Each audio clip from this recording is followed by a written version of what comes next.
Old school weed, sending nothing but some G's. Any full pack of top papers, bout to put some P's in it. Twerk it for me, baby, and make sure you put your knees in it. I got leg room, I could probably fit your knees in it. What y'all know about that country shit from by the river's edge? Thought I told you colder than a winter out in Winnipeg. Poppin' like you better be when you the proper pedigree. Blowing sweet and sour while I'm chewing on that sesame.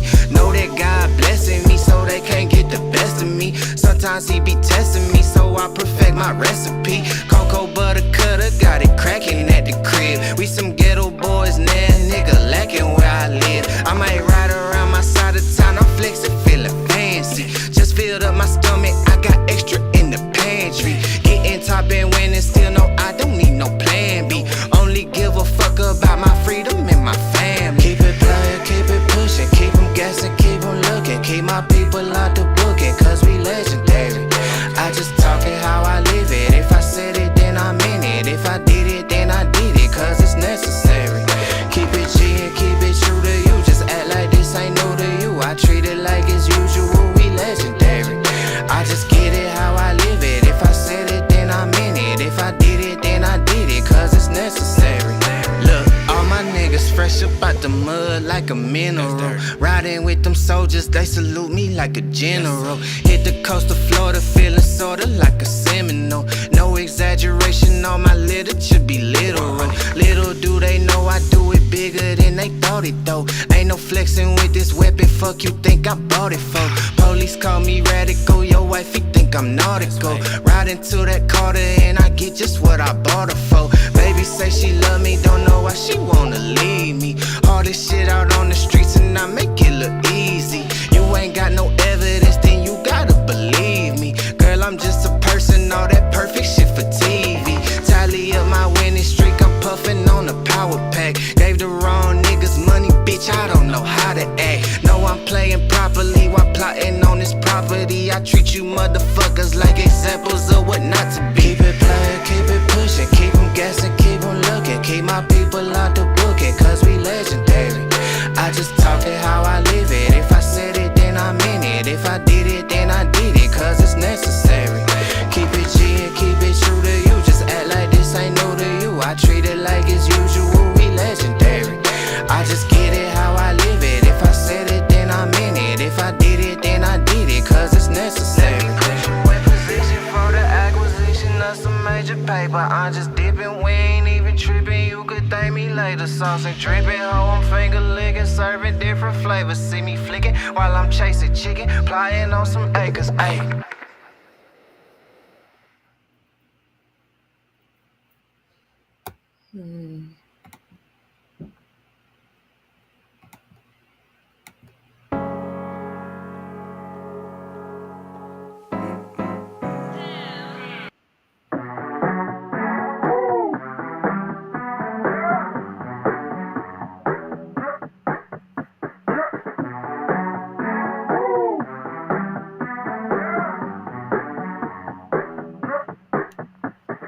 Takers and givers, I've been called the latter. But am I really a giver if I don't give to myself? Don't take care of my health, care for everyone else. I usually give away my best, but get into this reset. Get into this reset. Get into this reset. Takers, givers, I've been called the latter. Get into this reset. Yeah, I'ma adjust my clock like daylight savings. Next era unlocked, and I ain't playing about me. You think I'm acting brand new, but this was me before you. Ain't nothing to start over. Owe me on a new vibe. Bitch, you blowing my high. Gotta recalibrate my sundial. Yeah, reset. Ain't nothing to start over. Only on a new vibe. All right, my shit's acting up, but anyways, you know how this is. All of this has been reported before, so y'all can't come for me. Anything that I say is my opinion, and I have the freedom to say that. Check what I just put on this screen. I'm just letting y'all know. So let's begin.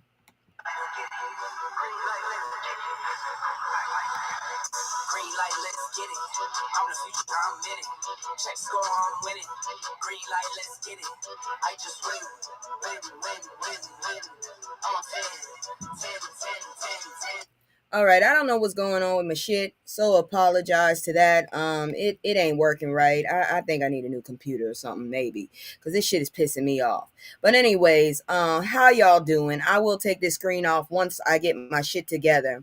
But we gonna go ahead and start off. If you can hear me, I hope so. Let me see, is my mic running right? Because this shit is irritating me. I done restarted this program 3-4 times. I restarted my computer. I should have done it earlier. That's my fault.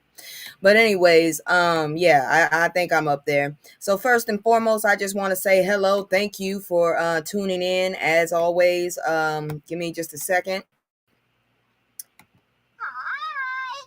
Hello, motherfucker. And all right, so I'm gonna take this down. I don't know how this gonna work because, like I said, my shit is fucking with me right now. I don't know why it don't want to work.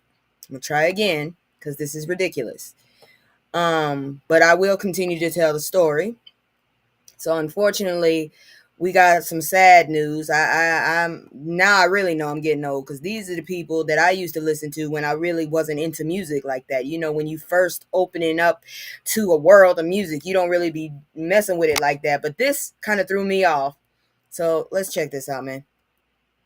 Give me a second here. Whoops. So Dwayne Wiggins, Tony founder, dies at 64. We done lost another one. God dang, they falling like flies, and we ain't replacing them with much of anything when it comes to talent. So this is another big blow. So Dwayne Wiggins was a founding member of the Bay Area R&B trio Tone. He passed away at age 64, as confirmed by his family through social media. Wiggins has been diagnosed with bladder cancer, and his family announced that he died surrounded by loved ones. That's good, at least. Good Lord, that's horrible. Give me a second. This goddamn thing. I'm sitting up here trying to close a program, and it's still trying to connect when it ain't even got half of itself together. Good grief.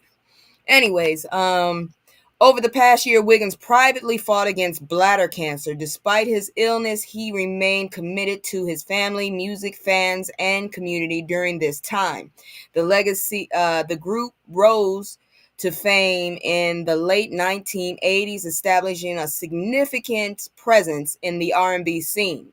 They received their greatest commercial success in 1993 with the album Sons of Soul, which was certified double platinum. I'm telling you right now, I used to love that song. It feels good. I don't know what to tell y'all. He's gonna be missed. That's really what it is. They had a lot of bops. They had a lot of hits. I don't know about this new generation if they knew about them, but I'm telling you right now, It Never Rains in Sunny California, Lay Your Head on My Pillow, all of these songs.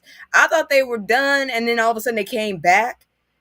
So he's going to seriously be missed. I'm so sad that we lost someone like this guy, because seriously, he was one of the GOATs. He was one of those people, you know, he was there before Neo Soul became Neo Soul. Tone, sorry, were amazing. I mean, they weren't rap. They were R&B, but they were beyond before Neo Soul even became. They were there. This is what I'm saying. This is literally like one of my childhood people leaving. Okay? So this hits me a little strong. And honestly, like I said, he will be missed. I'm trying to get up here again, like I said, but I don't know what to say about it. Rest in power, man. Rest in power. It's sad that he had to go that way too, because it's like, whew, things keep happening with this world. They really do. So, as always, you don't see me, but you're gonna hear me. I'm gonna go ahead and put my commercial on until I get this damn program to work. And like I said, I'm gonna keep coming out with this stuff, because I'm so sick and tired of this. I guess I got to claim black woke now, because can't say woke. They done bastardized that shit. Anyways, check out this commercial, please. It's just me and the fam. It's just me and the fam. It's just me and the fam. It's just me and the. It's just me and the fam. Yeah, yeah. It's just me and the fam. See my little T, say that's my girl, that's my mascot. No one's go for hours and some hours till we pass out. Stay inside the house, turned up with them racks out. Stay inside the house, turned. I might have to get like a picture or something up here, because this is getting on my damn nerves. But anyways, so Drumpf and Elon, what black America needs to know, because this shit is ridiculous. We got a bunch of, I'm gonna knock you the hell out. You always meowing for no damn reason. Sorry. I got a diva over here, and for some reason she feel like everybody needs to know when she's moving around. I don't know why, because ain't nobody really checking for her like that. Anyways, the definition of tariffs are taxes on imported goods that affect consumer prices and can disrupt supply chains. Let me say that again. The definition of a tariff. Tariffs are taxes on imported goods that affect consumers' prices and can disrupt supply chain. I'm so sick and tired of the fact that people apparently act like they didn't have social studies in school when you didn't have to pay for school in this damn country. Anyways, Trump's imposed 25% tariffs on imports from Mexico and Canada and 20% on China, leading to retaliatory tariffs from China on U.S. agriculture products. And everyday goods such as electronics and groceries will see an increased prices due to these tariffs. I don't know why y'all didn't seem to understand this shit. That man has bankrupt more than one casino. I just need y'all to understand that. He has bankrupt more than one. So what makes y'all think this man knows what the hell he is doing to make y'all feel like this was the person y'all really trusted? Hold on, I'm about to throw a shoe at somebody in a second, because this is really pissing me off, okay? Goddamn cat, all of a sudden she wants to get excited and shit. Shoo! This motherfucker just spoke to me in English. I swear I heard her saying, yeah, yo. Get your ignorant ass out of here. I know you an alien. Uh-huh. See, she answered me. Anyways, finally, you see me. I'm up here. I'm in my, I don't know what to tell you, because this shit is ridiculous. Anyways, let's see what else. Everyday goods such as U.S. exports of soybeans, meat, and poultry face increased tariffs, which could severely disrupt the livelihoods of farmers. Recent stock markets dropped, reflecting the uncertainty surrounding these tariff policies. Canada's plan to impose tariffs on American goods further escalates economic tensions. Look, I'm American, but honestly, I ain't got a problem with it. Go ahead. Go the fuck ahead and do it, because this motherfucker is getting on my nerves at this point. You talking all this shit, you don't know what you're doing, and people getting sick of you. So I want somebody, I just really, what I'm looking forward to is hurrying up and getting to the next vote. So I can do at least something to get this dumbass and his cronies out of the fucking office. I swear to God, this dude, I swear he's a Satanist. I swear he is. He's trying to destroy the world. And if y'all ain't heard, this motherfucker trying to low key get us back into slavery. I'm telling you right now. That's why he's giving all these damn police officers and shit extra power and shit. Watch y'all asses, y'all. They doing it just. I'm gonna beat the hell out of you if you don't shut the hell up. Nobody cares for that toy you got. Sorry. Anyways, let's see here now. What else did the dumbass do? I'm telling you, he done fucked up this damn country already. Trump has announced he would withhold federal funding from colleges that permit illegal protests, threatening severe consequences for students involved. And then the vague definition of illegal protest could lead to punitive actions against Black students engaged in activism, particularly those involved in pro-Palestinian protest or other critical speech.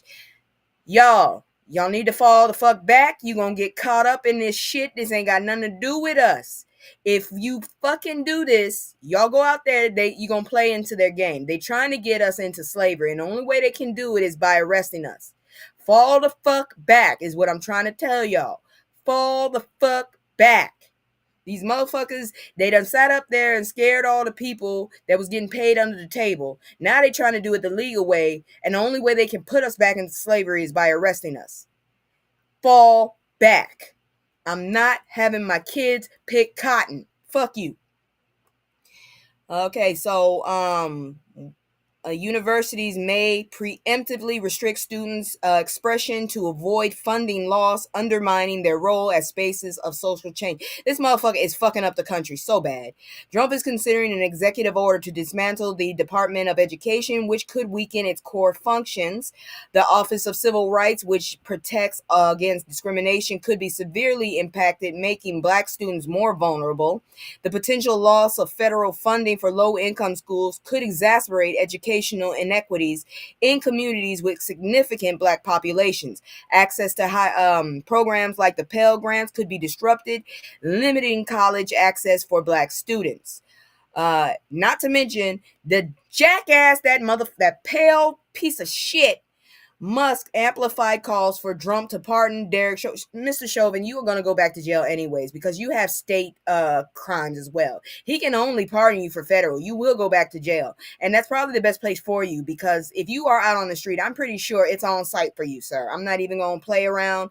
I'm not going to go into those stereotypes or anything. Your ass is on site if you fuck around. I'm just letting you know. Anyways, this is raising accountability. Once again, I need more reparation than everybody else. I got my ass whooped for 14 fucking years.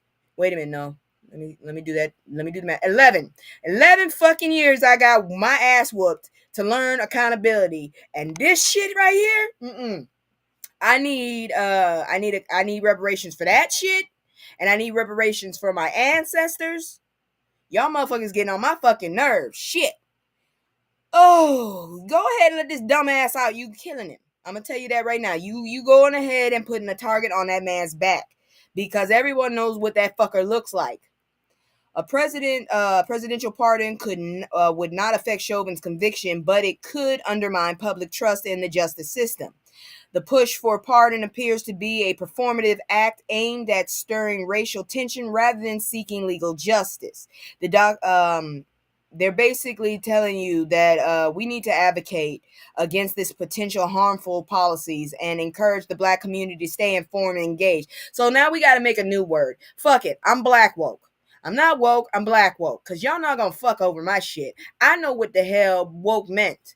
Y'all came in. Nobody asked y'all to come in. You always do that shit too. Now fuck around and find out. Motherfucker, do you not realize that is just basically what our parents used to tell us? Fuck around and find out. Now here y'all coming around and publicizing it. We didn't ask y'all to come into our culture. We didn't. We really didn't. Y'all just like it and you fuck up our shit every time you do. Fucking annoying. Anyway, if you can't tell, I'm a little triggered. I took my medication already, but yeah, it doesn't help me when I'm doing this. Sundays are not good for my medication. It's just not. But anyways, we about to look into this shit because this is retarded. I'm sorry, it is. This is stupid. Check this out. So the GOP chair threatens to remove Ayanna Pressley during heated House hearing. When I say stuff like retarded, I'm not talking about someone who is mentally challenged. No, I'm talking about this. This is really stupid. This is slow as hell. This is not a human being. This is stupidity, okay? So the hearing is focused on sanctuary cities, which protect undocumented immigrants from deportation. Mayors from Boston, Chicago, Denver, and New York participated discussing implications of such policies. The hearing took place amid heightened scrutiny under the Trump administration regarding immigration. The mayors argued that the Republican claims about crime rates involving immigrants are exaggerated. They emphasize the sanctuary city policies. Is this the right story? Because I got a bunch of stories. You know what I'm saying? Yeah, I think this is supposed to be the right one. Okay, this is her. This is definitely about her. Okay, good. The mayors argue that Republicans' claim Claims about crime rates involving immigrants are exaggerated. They emphasize the sanctuary city policies are not shielding criminals, but are aimed at protecting vulnerable communities. So Representative Ayanna Presley attempted to enter an article into the record that highlighted data showing U.S.-born Americans commit more violent crimes, which we know, because if you're an immigrant, you ain't trying to get all that attention unless you just don't give a fuck. And if you just don't give a fuck, why the fuck are you here? But yeah, this is stupid. So she basically was trying to let these motherfuckers know. James Comer, uh, interrupted Presley during her statement, escalating the situation into a shouting match. Presley, a survivor of SV, if you don't know what that is, I'm not telling you, expressed her frustration regarding the interruption and her right to present her data. The exchange between Comer and Presley gained significant attention on social media. A spokesperson for Presley defended her actions, stating she was exercising her rights and highlighted the safety of Boston as a sanctuary city. The spokespersons criticized the rhetoric used by Republicans during the hearing as harmful and false, asserting the value of facts and the discussion. Y'all motherfucking GOP need to go somewhere, okay? How the hell? Half of y'all, I'm starting to think, don't even know what the fuck you're doing. Do you realize what your job is? Is my question. Do you know what your job is? Do you know what you're actually supposed to do? Because I think at this point, you just are here to antagonize anybody that doesn't look like you. That's what I'm under the impression. Y'all motherfuckers in the White House and the Capitol just want to antagonize anybody who doesn't look like you. Miss Presley is basically saying our cities are not areas to save criminals, you assholes. It is to basically make sure that people know that they will not be prosecuted, persecuted, or attacked because they're different, motherfucker. And of all people, that damn Cheeto in a tuxedo is a very bit different. He's the dumbest motherfucker I ever seen in my life. I swear to God. I think every time I see him, it feels like my brain is shrinking. I swear to God. I don't understand how he got the job again. I don't understand how he got the job the first time. And I probably will never. Oh my God. I am on medication and this shit still don't make no sense to me. Shit. Anyways, you know how I look. I'm trying to get this shit out of the way. It's a lot of him news, and I'm gonna get it out the way as fast as I can because there is some fuck around to find out. We are fighting back. That's the good thing about that. Anyways, check this out. So, why Drumpf might be to blame for nasty threats directed at Black Baltimore bookstore owner. I think I might be doing what she's doing with her hair. I'm gonna go gray. Fuck it. Because at this point, every time I do my hair, all I see is gray. Shit. My hair's still black, but I be seeing a lot of gray now. I didn't know baby hair could go gray. That's how bad this fucking place is. Shit. Got me so worried. And it ain't even me. I'm in a blue state. So the Hamilton established Urban Read's bookstore in Baltimore in 2019. The bookstore was meant to provide a platform for her publication, State vs. Us magazine. The publication aims to address issues of mass incarceration and systemic racism. Hamilton, that's that young lady there, Tia Hamilton, has reported an increase in racial harassment and intimidation since Trump's second inauguration. I told y'all from the get-go. This shit actually started with Obama. Them racist motherfuckers started jiggling that damn door. Then all of a sudden, this asshole got into office. He flicked the goddamn the latch and let them assholes out. Then Biden came and kind of pushed them in a little bit and put a piece of a tape there. And then this motherfucker came back and they burst through the door again. So what do you expect? I told y'all. Anyways, Hamilton shared her experience of harassment on social media, which unfortunately led to further escalation. She reached out to Baltimore Mayor Brandon Scott, who subsequently referred the matter to the police. I don't think that's going to help right now. I don't know. Mayor Scott emphasized the need to protect and support Black individuals, particularly Black women. Despite the harassment, Urban Reads has seen an increase in orders. That's good. I'm going to check it out too. Shit, if they ship out of state, I might get some stuff from them. indicating community support. City Councilwoman Odette Ramos is involved in addressing the situation, stating it is being investigated as a hate crime. Ramos has forwarded Hamilton's messages to the Office of State Attorney General's Hate Crimes Hotline. I hope that sticks around because at this point, I don't know how long it's going to be there. Both Scott and Ramos highlighted the importance of community solidarity and pride in Baltimore, emphasizing that the city cares for its own. Damn right, you better. Lord have mercy. It's ridiculous. This woman is just trying to have a bookstore and y'all coming for her. Why? Didn't nobody ask y'all to come there? Shit. Newsflash, black people ain't moved. And DC and Baltimore got a lot of black folks. I honestly do believe that damn march they did all the way up there got them stuck there, but still they there, and how dare you come into their area and try and fuck with them. I hope she reaches beyond. That's all I can say. But anyways, here comes some more fuckery. I'm gonna try and get it out as fast as I can because this shit just pissed me off looking at it. So DC Mayor Muriel Bowser,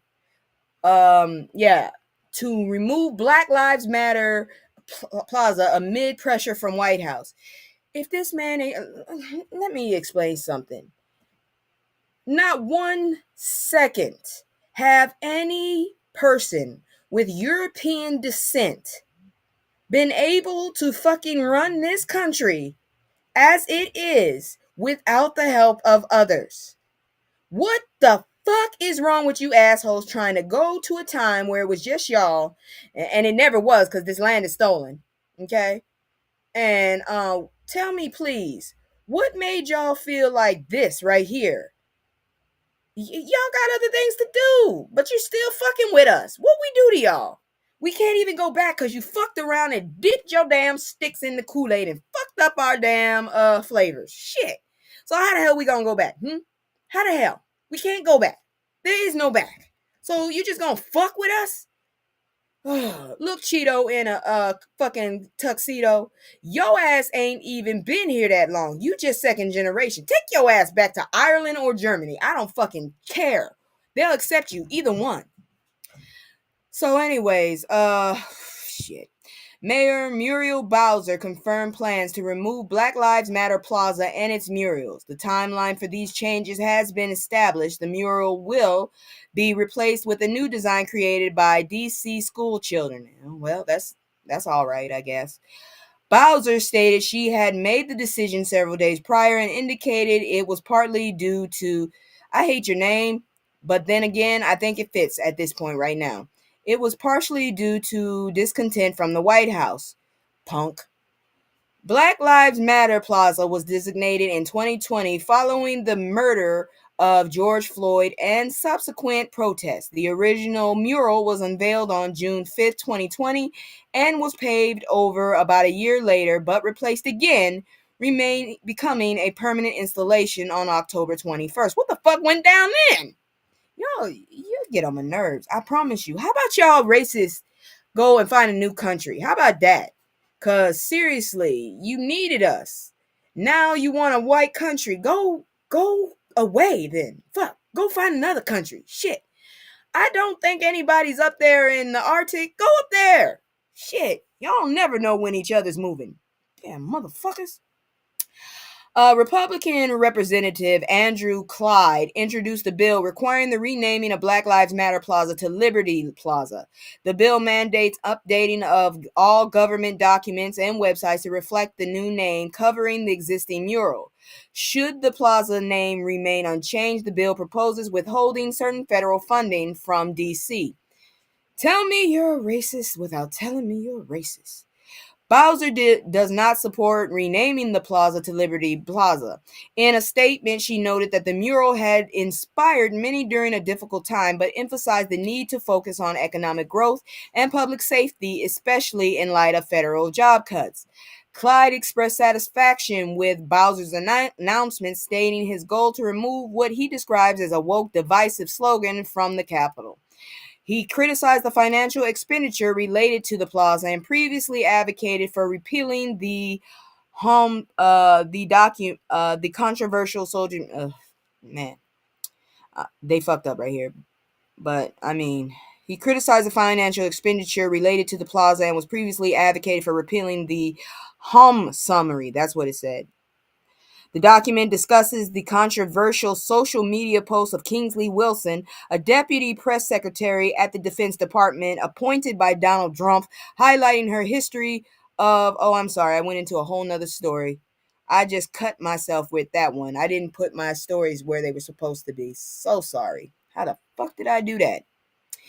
Needless to say, this is some fucked up shit and I'm tired of it. But at least they're using the kids. Most of the kids are, different. So, shit.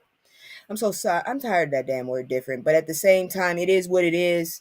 And I'm not really sorry about the word. But at the same time, you know, I still don't understand how they're still the majority. Seriously, I don't.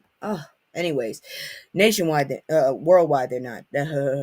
Anyways, moving on. Let's check out this next story. I'm so fucking confused by these assholes. Oh, so here we go. I can't. Emotional content. Surprise, surprise. Trump's DOD deputy press secretary has a history of racist tweets. Fuck it. I'm not monetized. Fuck it. Say what the hell I gotta say. All right. So, Lord have mercy. Where am I? Okay, so this bitch right here. Here we go. So Kingsley Wilson was appointed by Kingsley? You have a dumbass name, woman. Kingsley Wilson was appointed by Donald Trump as a deputy secretary of Defense Department. She is the daughter of Steve Cortez, a right-wing commentator and former Trump advisor. Nepotism. Wilson's tweets included anti-Semitic remarks about Leo Frank, a Jewish man lynched in 1915, insisting he was guilty despite being pardoned. She accused the Anti-Defamation League, ADL, of attempting to manipulate the narrative surrounding Frank's case. You weren't alive, you trifling bitch. This is what I mean when I say mind your damn business. This had nothing to do with her. Anyways, Wilson has made derogatory remarks about Haitian migrants, promoting a conspiracy theory that they consume pets and dirt. You're a dumbass. Actually, people eat dirt in Mississippi, okay? And a lot of them are not the same color as that dirt. So you shut the hell up. A claim echoed by Donald Trump and J.D. Vance, which was never fucking proven correct. It was proven wrong multiple times. Wilson has made, I already said that. Let's see. She has espoused the great replacement theory, suggesting that white Americans are being replaced by non-white immigrants, exemplified by her comment about Minneapolis. On Thanksgiving 2022, Wilson stated that Native Americans were not peaceful prior to European arrival. No, they weren't, because they were fighting against each other. But at the same time, there was their own land. And they didn't come and make each other sick with diseases and shit. And they didn't sit up there and renege on shit. When they made peace, they made peace. Okay? There was no peace ever in this world. Everybody has been fighting with everybody. That's why I can't stand people. Fuck, I hate humans sometimes. She has referred to white Christian males as the most persecuted demographic in America. That's false. Wilson has labeled transgender individuals a corrupted soul, reflecting her conservative views. That's false. Prior to her role in the Defense Department, Wilson worked for the conservative think tank. Okay, so she basically just worked for some dumbasses for Renewing America and Get Her, a platform founded by a former Trump aide, Rule Act, which allows DC to govern itself. You know what? DC needs to govern itself because this jackass doesn't need to be in charge of shit. This bitch needs to go somewhere. She looks psychotic as fuck. Why are all the damn administration pictures terrifying? Why are they so fucking terrifying? Somebody tell me, please. Before we move any further, let me go ahead and shout out this company. I keep doing it. And if you have a commercial and you're trying to, get your word out and stuff, go ahead and hit me up. And I actually will go ahead and show it. I got no problem with helping up another person out. I'm not asking for payments. I'm just asking you send me a video or something, and I will try if it aligns with my beliefs. Don't send me no crazy shit because I ain't showing no crazy shit. I'll probably cuss you out when I get it. Anyways, but if you got something that you got a business or something and it ain't hurting nobody, holla at me. I'll throw it out there.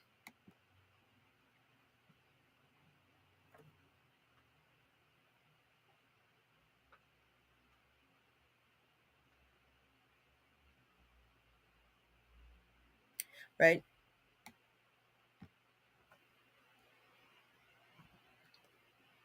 This is CBD Honey Lips. You can find them on Instagram at CBD Honey Lips. She is located in New York. If you're interested, you go check her out. Tell her I sent you. Maybe she'll give you a discount because right now I think we all need a little bit of CBD. Jesus Christ, this is a mess. Moving on. Oh, Lord have mercy. There's still more. So, Haitian immigrants grapple with uncertainty as TPS end dates loom. And this racist bastard ain't even going to try to help people. You know it, and I know it. Jesus Christ. So, TPS has been in place for over 15 years for Haitians, allowing legal work and protection from deportation. The program was initiated in response to Haiti's devastating earthquake in 2010, which resulted in a significant loss of life and homelessness. TPS was expected to be a temporary solution, but has allowed many Haitians to establish their lives in the U.S. Haiti is experiencing severe political instability, gang violence, and economic challenge. I got it. How about no, that won't work because half of Haiti is Dominican Republic. Shit, I'm still trying to find an island for all these races to go to. And I mean, if all you got is crazy ass gang members, put them together. But no, they got families there too. Never mind. And then you got the Dominicans on the other side. So shit. All right. Okay, so Haiti's experiencing political instability, gang violence, and economic challenges following the assassination of President Jovenel Moise in 2021. Damn, it's been 4 years. Armed gangs control much of Port-au-Prince, contributing to widespread violence, homelessness, and starvation. The United Nations reported over 5,600 deaths and 1,400 kidnappings due to gang conflicts in the past year. Approximately 500,000 Haitian immigrants in the U.S. face uncertainty regarding their legal status and potential deportation. Many TPS holders have built lives in the U.S., including jobs, education, and community ties. They're paying taxes, you assholes, and are now confronting the threat of losing their status. Without TPS, individuals may be forced to self-deport, which would have detrimental effects on both their lives and the Haitian economy. The Haitian community in New York, particularly in Brooklyn, is deeply concerned about the potential end of TPS. Organizations like Evangelical Crusade Christian Church provide support to Haitian immigrants, including food, legal assistance, and community service. Community leaders expressed the deportation would be inhumane given the current conditions in Haiti. Immigrant advocacy groups are calling for pathways to residency for TPS holders and have initiated a lawsuit to challenge the termination of TPS. Community leaders hope for legislation intervention or a change of heart from the Trump administration. You know that's not going to happen. The potential deportation of TPS holders is framed not only as a humanitarian issue, but also a broader social and economic concern for the U.S. Individuals like Abigail Desvavins, I'm not saying again, Abigail, share their struggles under TPS, highlighting the emotional and financial challenges faced while living under temporary status. Many TPS holders contribute significantly to their families in Haiti, providing financial support that would cease if they were deported. I don't know what to tell you. He's just destroying shit everywhere. I guess he decided he was just going to be a ulcer for everybody when he got back in. I blame all of y'all motherfuckers that voted for him. I'm sorry. I don't care who the hell you are. If you voted for this dumbass, what the fuck was wrong with you? Shit.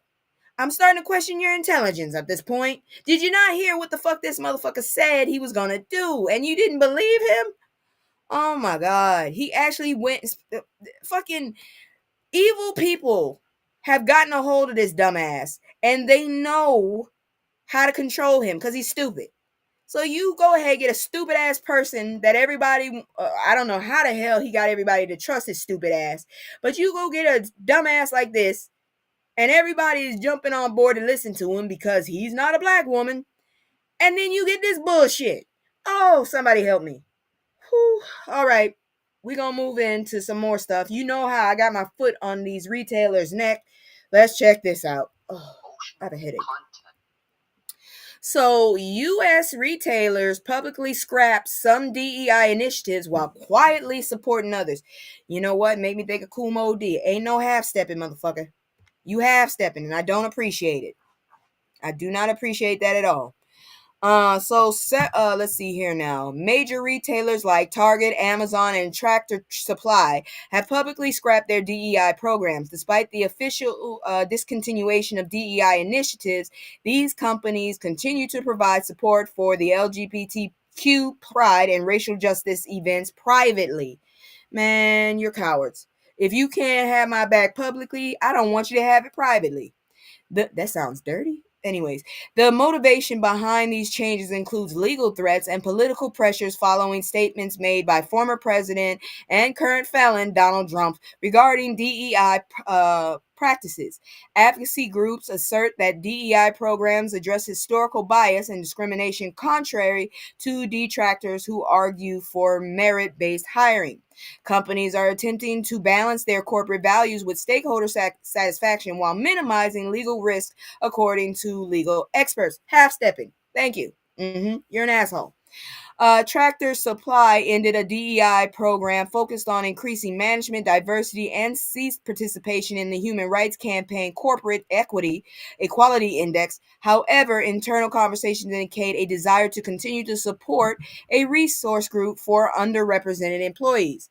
Y'all get on my damn nerves. What's up? Hey girl, I was looking for you, but YouTube girl, I don't know how the hell you keep missing me, but I'm glad you're back. I be missing you when I need you, god dang it. Woo. I'm glad you're back, girl. I don't know what happened. Okay, this is what my homeboy told me. He said what you do is you unsubscribe and then you resubscribe to the white star. I mean, not the white bell. And that'll get you. But I'm always here at 6:30 to 7:30. Are you subscribed? Okay, so anyways, I'm moving on. I'm telling you about these companies that decide to half step. Target discontinued its participation in an HRC survey and scrapped a DEI initiative aimed at increasing Black employee representation. Let's see here now. I got a whole schedule too. They got a schedule for specific companies too. We coming for them. I got my foot on their neck. Damn it. Okay, girl, because I'm telling you, people have told me that before. Maybe my numbers would be higher. These motherfuckers do not want me talking shit. But I'm like I said a long time ago, this shit is bigger than me. I gotta tell the truth. You hurt my feelings. I still gotta come out and tell you. And I'm making a new word. I'm black woke. Fuck this woke shit. I'm black woke. Jesus. Let's see here now. I was saying, so despite this, Target executives reassured advocacy leaders of their ongoing commitment to diversity. No, bitch, I don't need your help in private if you can't bring it to the public, you ass. Amazon rolled back DEI programs, but maintained that it would continue to evolve diversity efforts despite backlash from community leaders. So, your CEO can't even look in anyone's face without making them dizzy. Shit. Man, I don't know what he be looking at. Some organizations like Twin Cities Pride rejected sponsorship from Target due to perceived inadequacies in the DEI commitments. Black business leaders have similarly withdrawn support from Amazon after the company scaled back DEI initiatives, emphasizing the significance of corporate accountability. Some companies, including Apple and Costco, have retained their DEI programs despite political and legal scrutiny, with investors supporting these initiatives during shareholder meetings. Girl, you missed it. I did have a going away story for old boy from Tony Tone. Dwayne. He passed away. So I did do a story earlier about him. That was my childhood. Legal experts note that companies are carefully evaluating which DEI programs to maintain. Oh, I missed one. Here goes some more groups. Let's see here now. A growing list of companies such as Walmart, PepsiCo. Well, I ain't drinking Pepsi no more. McDonald's, haven't had a burger, have confirmed modifications to their DEI efforts amid changing political climates. I don't understand why y'all scared of this damn Cheeto. I always go back and listen to them. Oh, girl, thank you. I don't understand why y'all listening to this Cheeto. He's horrible at fucking business. He has a fucked up memory. I think his brain is cheese. He has horrible health. 33% chance he makes it out of here alive in the 4 years. God help me. And nobody likes him. Everybody that supports this motherfucker is getting chased around. Did y'all hear that JD Vance got chased in Cincinnati? Y'all motherfuckers gotta stop this shit and stop it. Just stop it. Legal experts note that note the companies are carefully evaluating DEI programs to maintain or eliminate based on potential legal ramifications and public backlash. U.S. Attorney Pam Bondi's threats of criminal persecution for companies with illegal DEI practices contribute to the caution exhibited by businesses in their approach to diversity initiatives. The current landscape reflects a complex interplay of corporate values, stakeholder pressures, and the evolving political climate, leading companies to pick their battles when it comes to DEI commitments. All right, I'm going to say this one more time. These motherfuckers, yes, he does. I think he's the devil. I really think that dude is a Satanist. You ever notice he never touches a Bible? I'm just saying, something wrong with this dude. Something wrong with all of them. And we're not gonna fall into your shit. You're thinking that you get rid of all of these illegal aliens, you're gonna try and get the black folks into prisons and shit so you can put us into slavery. Fuck you. We're not falling for the okie doke. If you get a few dumbasses, that's their fault, but the rest of us know what's up. You trying to get slavery back, but you know damn well you can't. So you getting all these cops with this immunity shit, knowing damn well they ain't got no business having these jobs. Fuck you and fuck your damn administration. That's right, I'm racist against orange people. I say it proudly. Fuck you. Moving on, because I'm so sick of these bastards. I'm so sick. Emotional content. So, black man protecting family from force multiplier shots was unalived by a police. I'm not surprised. This shit is getting really, it's going to get worse. It's going to get worse. I warned y'all assholes. I told you. How you want to get, you're going to get fucked. How you want it, and y'all decided dry. Fuck you. That's why I'm abstinent. Jalen Sebron was celebrating his birthday at the main event when a gunfire incident broke out on February 8th. The shooting incident prompted a response from Douglas County Sheriff's deputies. Sebron was found in the parking lot with a force multiplier after pew-pews occurred inside the venue. A deputy ordered Sebron to drop his force multiplier only 3 seconds before opening fire. Why? Why would you ask him to drop the shit and then shoot him? Fuck! You know, we gonna fight back one of these damn days. You're gonna fuck around and turn this into a lawless land. Keep fucking around. Sebron, the pew-pew incident prompted a response for... Okay, yeah, I went over there. The sheriff stated that the deputy's decision was made based on rapidly unfolding situations and perceived threat. How? You don't ask someone and then pew-pew. Let him have a chance. Shit. The deputy did not identify himself as a law enforcement before firing. Contrarily, Sebron's attorney claims he was focused on protecting his family and only turned his head before being pew-pewed in the back. Yeah, he was a threat. In the back. Video evidence has reportedly contradicted assertions made by the sheriff's office regarding the circumstances of Sebron's death, indicating the pew-pew was unjustified.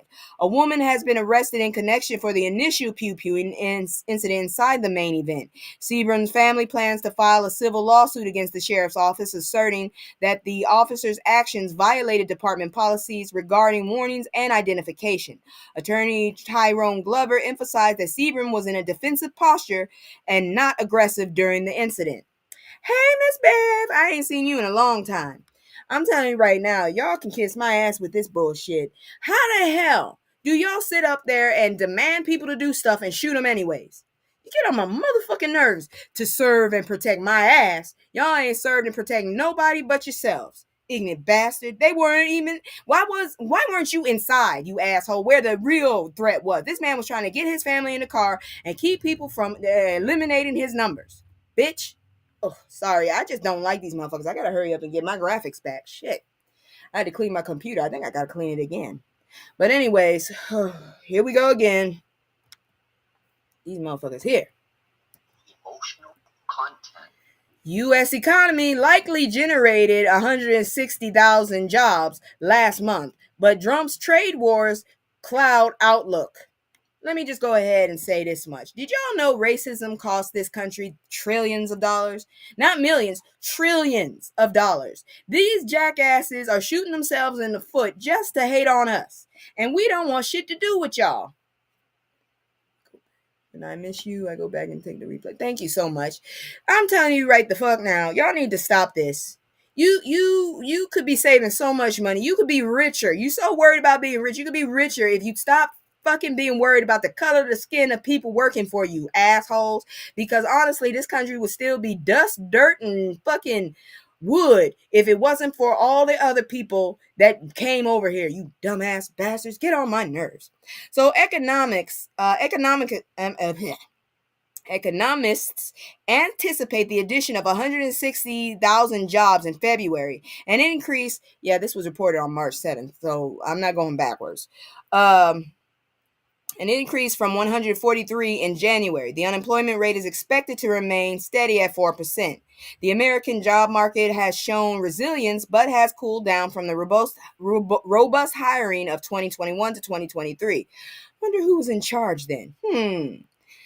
The jackasses' federal workforce reductions are not expected to significantly affect February's job numbers, as the Labor Department's survey was conducted before these layoffs. A noticeable impact on federal payrolls is expected in March and the subsequent months.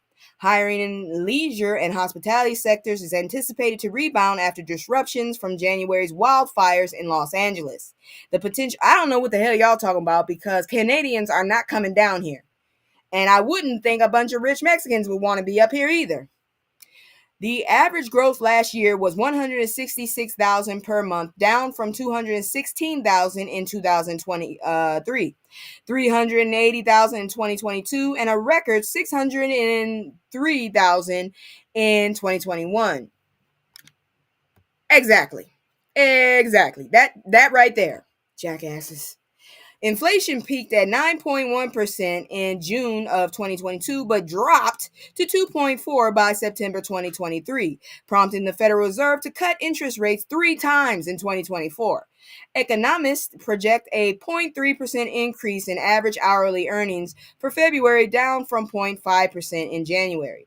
The Fed is unlikely to cut rates at its next meeting, scheduled for March 18th to 19th, with expectations for cuts not anticipated until May. That's if we even make it to May.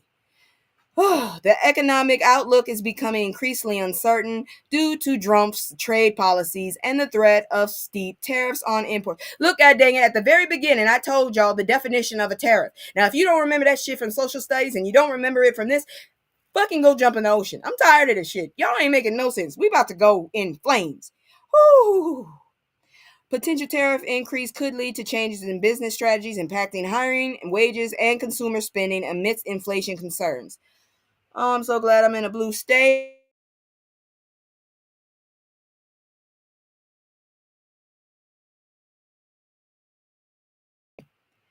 Oh my God, I can't with y'all. I'm about to put my commercial on so I can breathe. I'm gonna put my commercial on, and then let me go see what the next story is. Okay, yeah, this is fucked up too. Okay, we need a break. Here. It's just me and the fam. It's just me and the fam. It's just me and the fam. It's just me and the. It's just me and the fam. Yeah, yeah. It's just me and the fam. See my little T, say that's my girl, that's my mascot. No one's go for hours and some hours till we pass out. Stay inside the house, turned up with the racks out. Stay inside the house, turn. Who are you telling, girl? This is a hot mess. I was so distracted, I forgot to bring this up. White man arrested after chasing woman with an axe, yelling N-word. What the fuck? I told you they done lost their damn minds. My mom said it before, and I believe she's a witch. She predicts shit. We gonna have a civil war, motherfucker, and I don't know who gonna win this damn time, because you ain't taking me out like this. John Harper, a Texas man, was arrested for allegedly chasing a woman with an axe while yelling racist slurs. I'd have shut your ass down. I'm sorry. The incident occurred in Miami Beach. You a lot of places you shouldn't be, sir. The incident occurred in Miami Beach where the victim confronted Harper as he walked eastbound. The victim reported that Harper picked up an axe from a truck and approached her aggressively while swinging it and shouting racial slurs. Witnesses directed police to Harper's location after he fled the scene. Miami police officer Christopher Best described Harper as a very brazen and dangerous individual. Very brazen? No, he's a racist nutcase. Say what it is. I agree with your mom about another war. Oh, girl, I'm scared of it. I'm not having no kids pick no damn cotton if it ain't their choice. And it better be their farm. Let me see here now.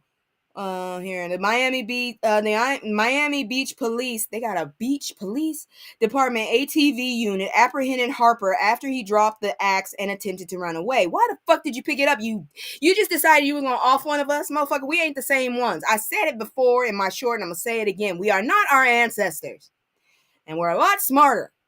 This is not Harper's first encounter with law enforcement. He had previously assaulted a woman with a forearm strengthening device in January.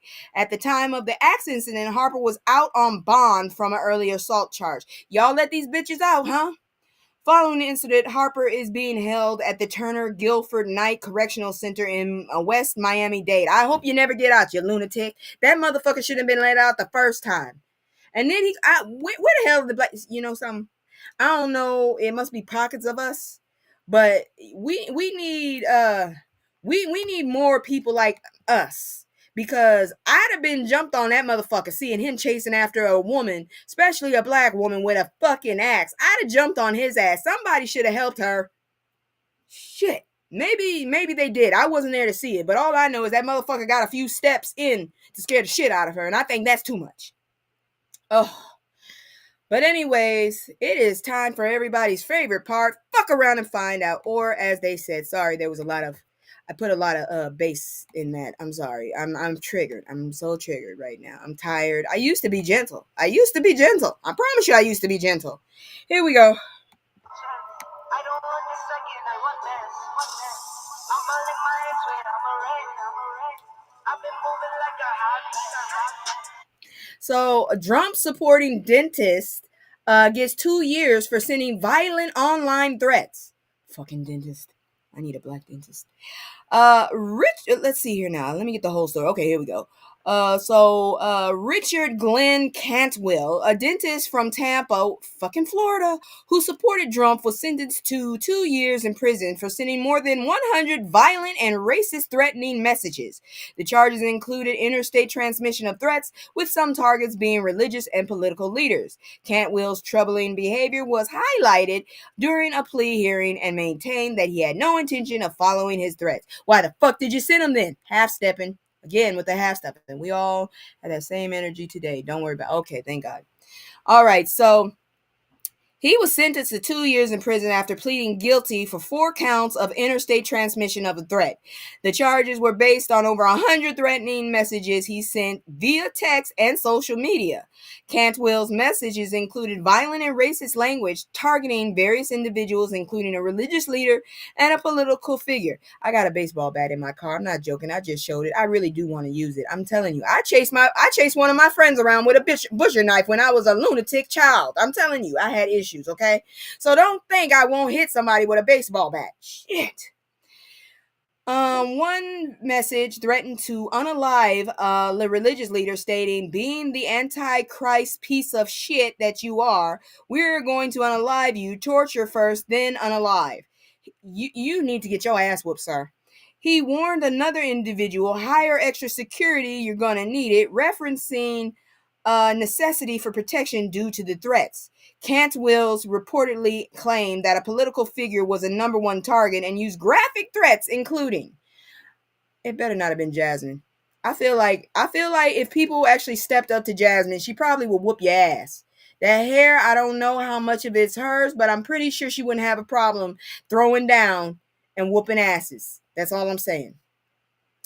All right, here we go with this next story. I just went with the title because I don't like looking at ugly shit. I'm telling you right now, I don't like looking at ugly shit. It irks the shit out of me when I see ugly faces, so that's why I don't show them. But here we go. Fuck. This is still fuck around and find out, but his face was in there. National Association of Social Workers fight back against President Trump's harmful federal policies. I like Jasmine. She be about it. Yes, she do. Yes, she do. I love her. NASW is commemorating Social Work Month by acknowledging the achievements of social workers across the nation. That is a very taking job. That job takes everybody, takes something from everybody. That is a hard job.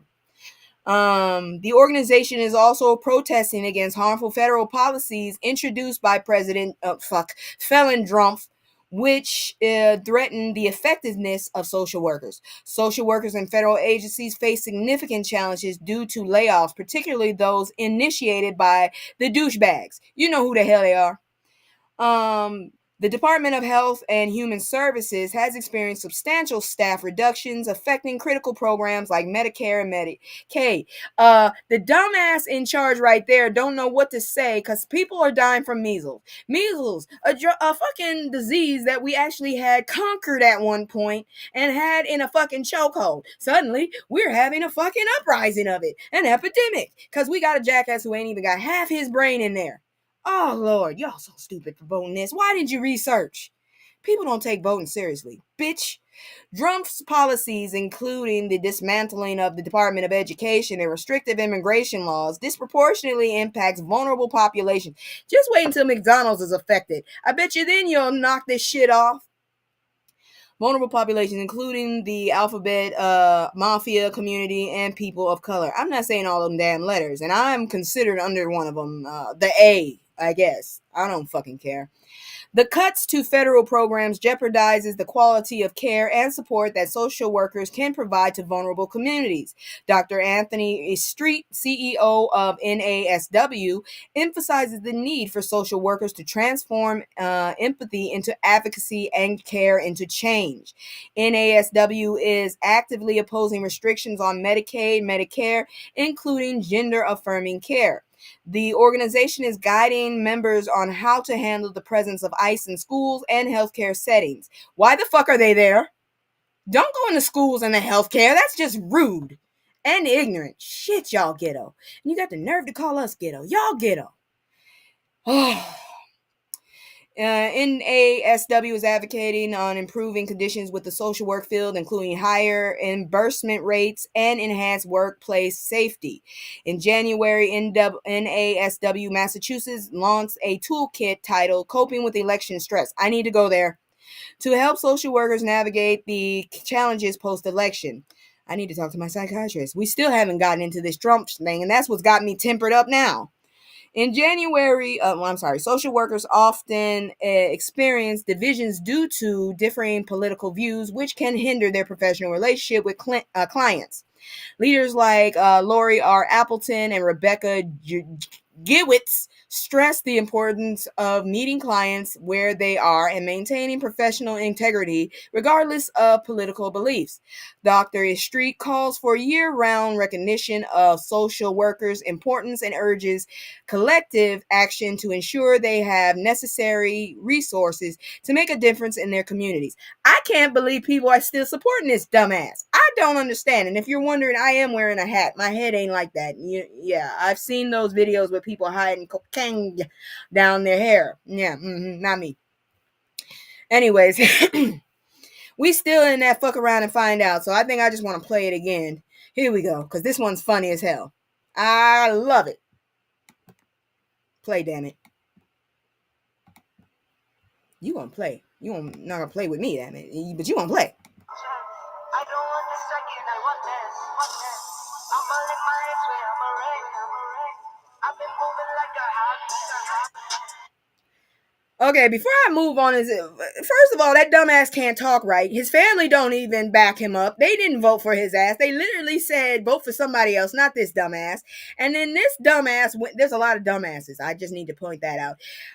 Yeah, and the Cheeto in the damn tuxedo told us to put bleach in our skin, in our damn blood. Okay, so we're still on par for about the same thing. That's all I'm saying. We're still on par. We're still in the same vein, literally.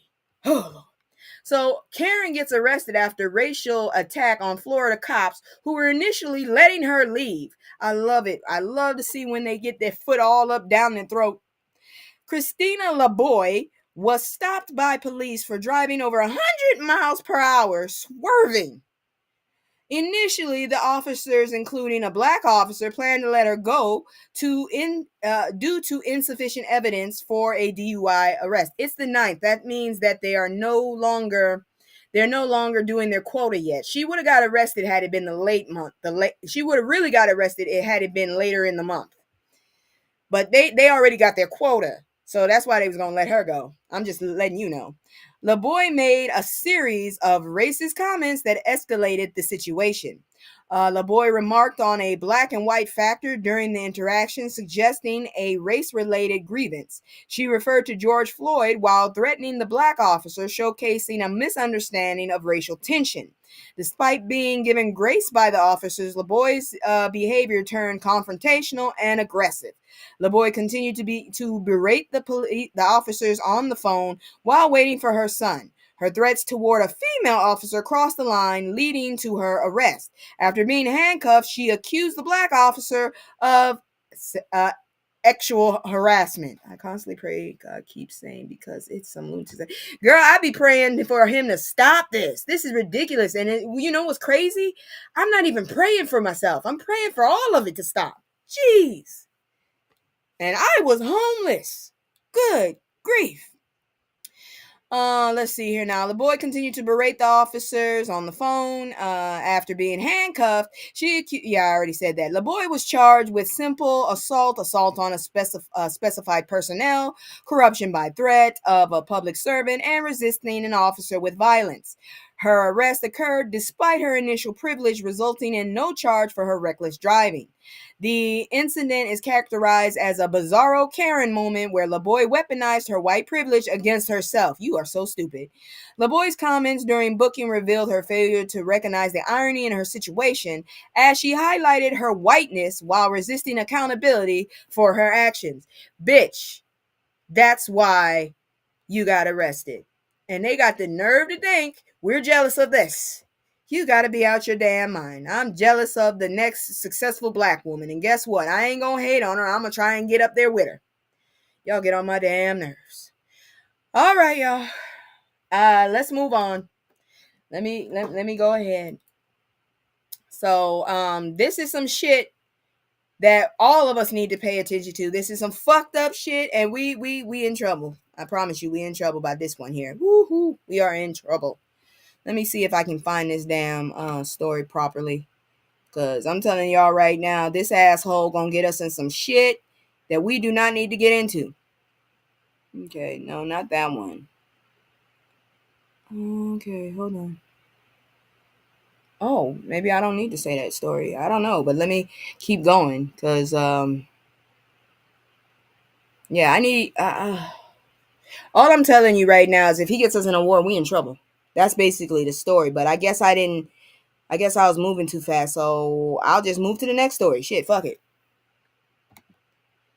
All right, so I told y'all about this before, and I wasn't joking. Here we go.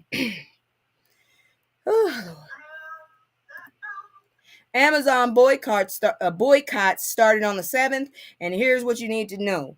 I broke it, unfortunately. Not for me. I broke it for my mother. But, yeah, I bought that for her, not for me. And it was for her to breathe. I ain't bought shit from them. For myself. That's for damn sure. Economists anticipate the addition of... Okay, that's not the right number. Where the hell is my story? See, I'm trying something new. Instead of, staying on the internet, I'm taking my scripts off of the internet and putting them down somewhere else so I have them. All right, here we go. Yeah, here we go. All I can is everyone better have a relationship with Jesus Christ. Yeah, pretty much. So the boycott of Amazon was launched on March 7th by the grassroots organization People's Union USA. It aims to protest corporate greed and rollbacks in diversity, equity, and inclusion initiatives. John Schwartz, founder of People's Union USA, stated that any decrease in Amazon sales would be considered a success. The boycott is characterized not just as a refusal to buy, but as a calculated strike intended to send a strong message. Okay, so the scope of the boycott, consumers are encouraged to avoid not only Amazon's retail services, but also its subsidiaries, including Prime Video, Whole Foods, I got rid of that, Zappos, Twitch. Well, this is my last show on Twitch. I'm gonna kick. Alexa, Audible, Ring, IMDb.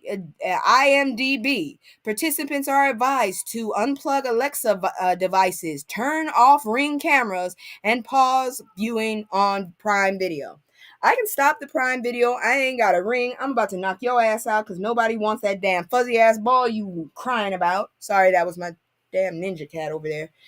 She crying about a damn fuzzy ass ball that she pulled off her toy and act like people want it. Don't nobody want that fuzzy ass ball. Anyways, here are the upcoming boycotts. Please listen. This Amazon specific boycott follows a general 24-hour boycott of major corporations backed by People's Union on February 28th. I did that, which promoted shopping small businesses. The organization has planned for future boycotts against Nestle. That'll be March 21st to March 28th.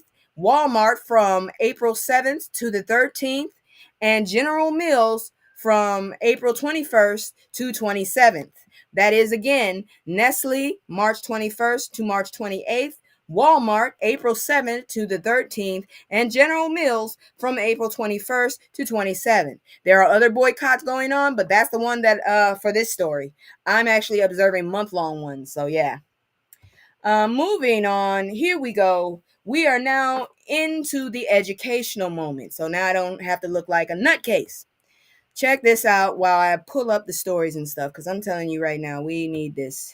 Oh, Lord, we need this. Hold on, this is the wrong story. Where is it? Oh, there it is, right there. All right, here we go.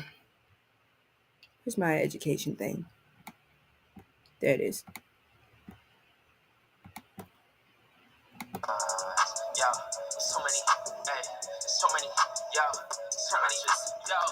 So many lies, look in my eyes, they know I'm the truth.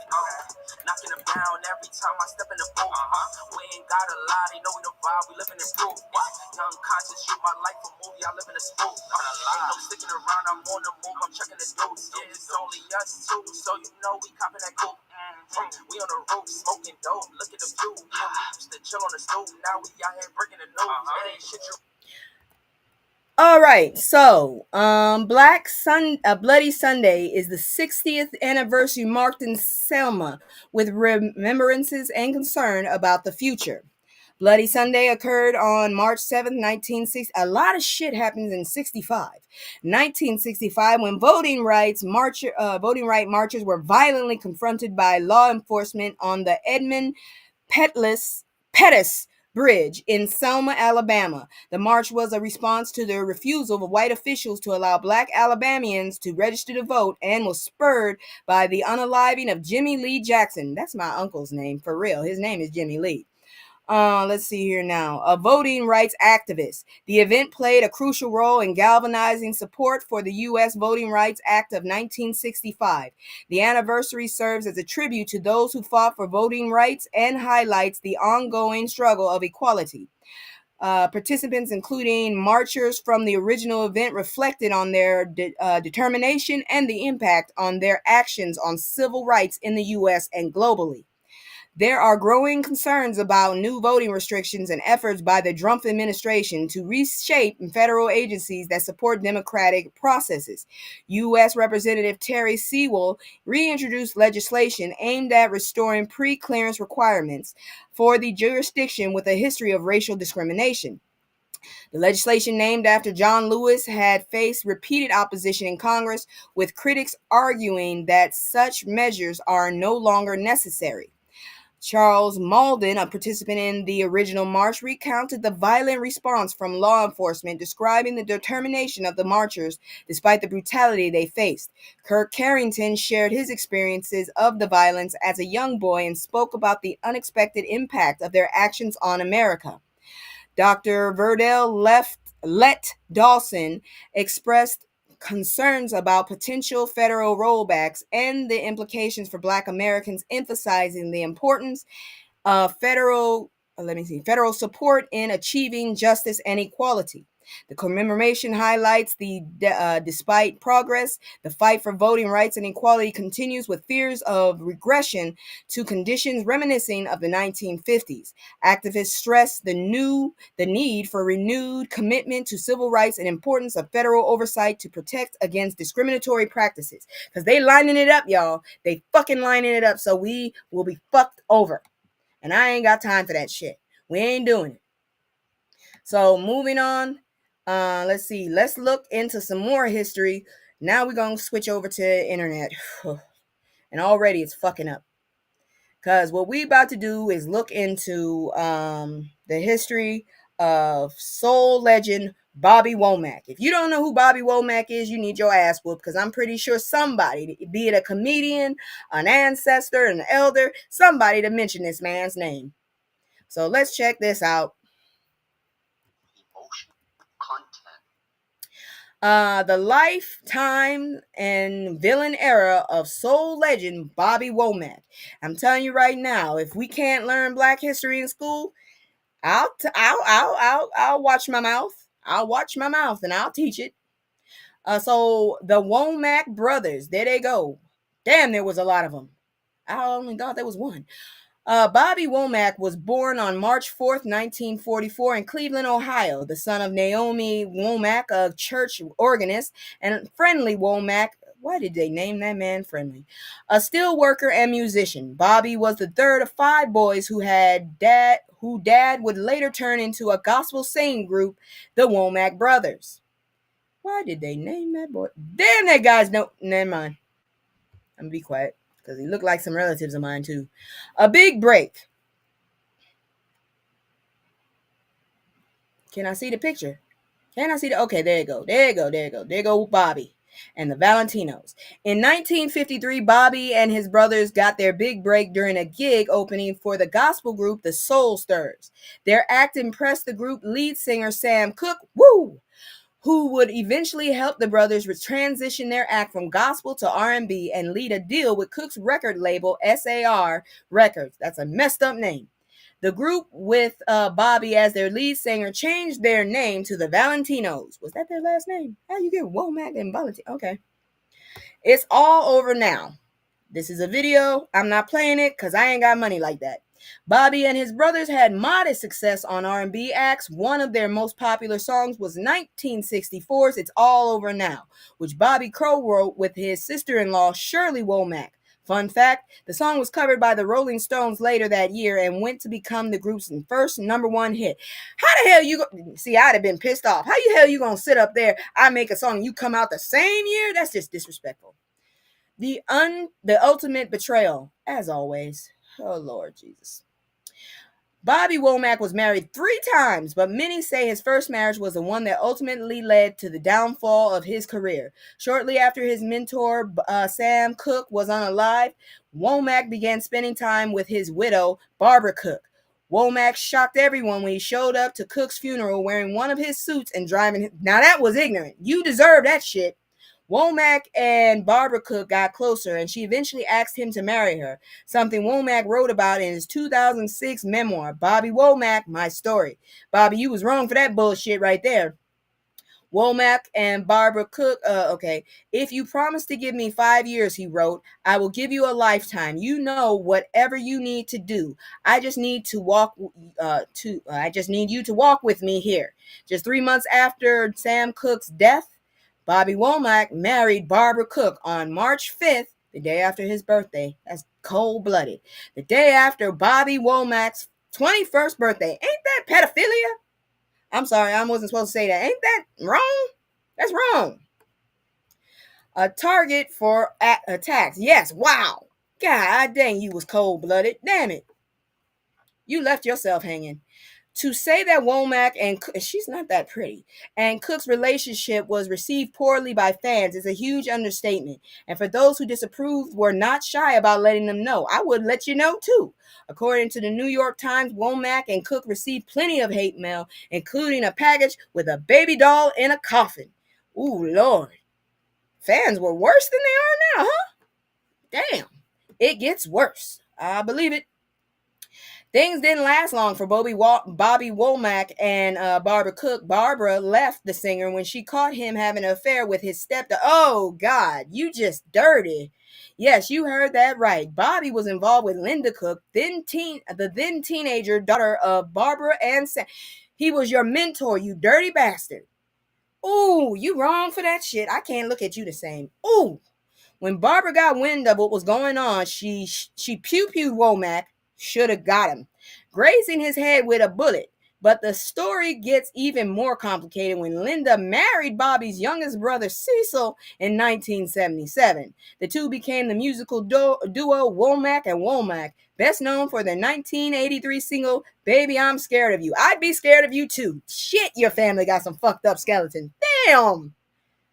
You got some issues, man. Everybody in that damn family needs therapy. God, Jesus. You worse than a fucking Jerry Springer movie. Oh, Jesus. All right. Ooh, a gifted guitarist. Besides being a soulful singer, Bobby Womack was known for his amazing guitar skills.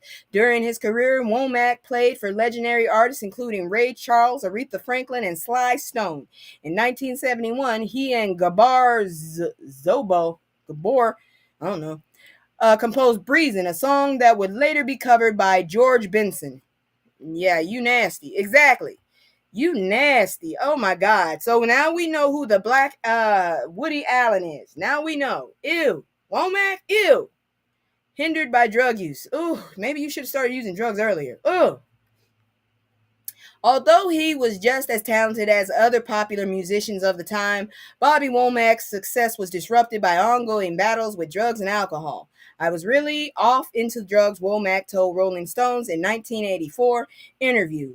Blowing as much cuckoo as I could blow, and drinking and smoking, and taking pills, doing that all day, staying up 7-8 days.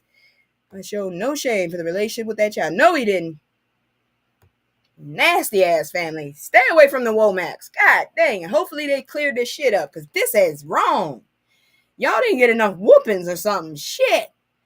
As the 1960s came to an end, Womack set out in pursuit of a solo career. In 1968, he released his first album on Mint Records, Fly Me to the Moon, included a soulful cover of California Dreaming, originally recorded in 1965 by the Mamas and Papas. So now you can't even do your own? All right, sir. Bobby, you fucked up. I don't know how to feel about this. Yeah, that's a curse. Yo ass right here. Shit. Sir, I can't really root for you. In 1972, Womack lent his talent to the soundtrack of Across 110th Street, an action thriller about a young black police officer played by Yaphet Kotto, who is forced to work with an Italian-American officer played by Anthony Quinn, who is set in his ways to solve a murder case in Harlem. I'm already tired just from reading that shit. All right. Well, at least you didn't sleep with nobody in this one. God dang, you dirty bastard. Looking for love? Oh, no, you don't need to look for love. You need to sit your ass down. Whew. In 1974, Womack released his sixth studio album, Looking for Love Again, along with that sounds like a threat. Along with a re-release of the Valentinos' Looking for Love, the album also included the funky track, You're Welcome, Stop On By. You are a male whore. A song that would later be covered by Rufus, featuring Shaka Khan in 1983. Something about somebody named Rufus. I can't say it right. I just put that in Rufus. If you think you're lonely now, yeah, now that I know who sings that, I don't trust your ass at all. I'm perfectly fine at night, you dirty bastard. And then you did it my birth year. In 1981, Womack had another solo hit with the slow jam, If You Think You're Lonely Now. The song reached the top of the hot soul singles chart. Yeah, I'm good with being lonely. You a hoe. I'm good. You nasty bastard. Rock and Roll Hall of Fame. I don't know what to tell you. Like my mom said, those honorary people, they live long. In 2009, Bobby Womack was inducted into the Rock and Roll Hall of Fame for his contributions to the music industry in a class that included Run DMC and Metallica. You know Run DMC has a priest in there, right? This ain't right. He accepted the honor at a ceremony in his hometown of Cleveland, Ohio. They should have whooped your ass. That's just. I'm glad she at least took a shot at your ass. That's so gross. I can't get over that. I can't get over it. I done ruined his legacy for myself. Shit. But the truth will come out, and those glasses don't look right on you, sir. You're not even handsome. Shit. Bobby Womack passed away on June 27, 2014 at age 70. The cause of death was not released at the time, but he had been battling Alzheimer's disease, cancer, and the effects of drug use. His estate posted a tribute to Womack on Instagram this week on what would have been his 81st birthday, writing, "We miss him daily, and we thank everyone for continuing to listen to his beautiful music. He left us with, see you at church, Bobby." I don't know how to feel about this. I honestly, yeah. He did too many dirty ass things for me. I don't feel comfortable with this one at all. That's all I can do is just, I can't do nothing else. Oh, Lord have mercy. Nobody needed to know that about him. Not at all. Not at all. But apparently we moving into some more, we're now into the point where we're going to be looking at, celebrities and shit. And it's not that great. It's not that great. So let's look at it. Not at all. Here we go. Lord have mercy. Ain't nobody got time for that. Now, it's just sad. Suspects identified in fatal pew-pew of Texas rapper G Money Little Ronnie. I think it's G Money. And his 5-year-old daughter at a car wash. Something wrong with y'all knucklehead bastards. Why would you do that? It ain't that serious. Okay, so the pew-pew occurred on March 3rd, 2025 at Slappy Express Car Wash in Forest Hills, Texas. Ronnie Smith and his daughter were pew-pew just a day after celebrating her 5th birthday. That poor baby. She's so cute. Both victims were pronounced unalived at the scene, with Smith's car found riddled with bullets. 2 suspects have been identified: Jacoby Russell, 21, you need your ass whooped, and Adonis Robinson, 24, you need your ass whooped. The suspects allegedly approached Smith's vehicle and opened fire before fleeing the scene. Police have not yet established a motive for the attack. They need their ass whooped. They need to be in prison for life. A life for a life. You don't know that she could have been the next president. It'd be better than what we got now. Ronnie Smith, known as rapper G Money Little Ronnie, was described by his aunt Stella Houston as a good person who did not cause trouble and was a family man. Smith shared a recent Instagram post celebrating Valentine's Day with his daughter, highlighting their close relationship. It's very hard to find a man who will do that nowadays. Jacoby Russell has a history of legal issues, including a recent warrant for arrest related to a pew-pew in December 2023. He don't need to be on the streets. He had previously pleaded guilty to reduced charges in a separate case involving assault. Adonis Robinson has convictions for SA and misdemeanor for failing to identify himself to authorities. He also faced charges related to unlawfully carrying a weapon, which were dropped under a plea deal. Police are continuing to investigate the pew-pew, but the connection between the suspect and Smith remains unclear. I don't fucking care. Why aren't they arrested? Were they arrested? That's all I want to know. Were they arrested? They need to be in jail, these assholes, okay? Something wrong with them. That's just horrible. But apparently he's famous, so I had to put it in the famous area. I was going to put it in the beginning, but then when I found out about Tony. But rest in power, little girl. I'm so sorry you're no longer here, and your daddy was actually a real dad, and that's just horrible. Them little boys need their ass put in jail for life, under the jail. I don't fucking care. I'm all about black unity and shit, but when you're not an asset to this culture. You're not an asset to the movement. You took out a grown man and his kid. Why? What was the point? What the fuck was the point? You obviously saw her, you dirty bastards. Get on my fucking nerves. Anyways, moving on. Still with this shit. Ain't nobody got time for that. Kendrick Lamar is releasing his comedy film this year. I don't know how I feel about this. I love Kendrick, but I just don't see him as a funny dude. I really don't. I just feel like he's one of those really serious, deep motherfuckers. And if you catch a laugh, you might, and that might not, you'll be nervous. You kind of be nervous. Anyways, the upcoming film is titled Whitney Springs and will be available on Paramount starting July 11th. Dude, don't you know we kind of upset with Paramount? Oh. The story follows a black man interning as a slave reenactor at a living history museum. Who the fuck would have a job like that? Oh shit. Who learns that his white girlfriend's ancestors once owned his ancestors. The film was originally announced in 2022, making it highly anticipated by fans. Who the hell is anticipating this shit? Oh, Lord have mercy. Kendrick Lamar is confirmed as the primary talent in the film, alongside Chloe East and Celeste Octavia. He has previously engaged in acting, notably portraying a homeless man in the series Power. Lamar has partnered with Trey Parker, co-creator of South Park, to produce the film. Just because the man's married to a black woman, I don't know, because this shit don't sound right at all. And I don't know, man. You kiss that white lady, I don't know. In an interview, Parker emphasized that Lamar is very involved in the creative process alongside his collaborator Dave Free. Lamar and Free are reportedly working on the film daily, indicating a hands-on approach to the project.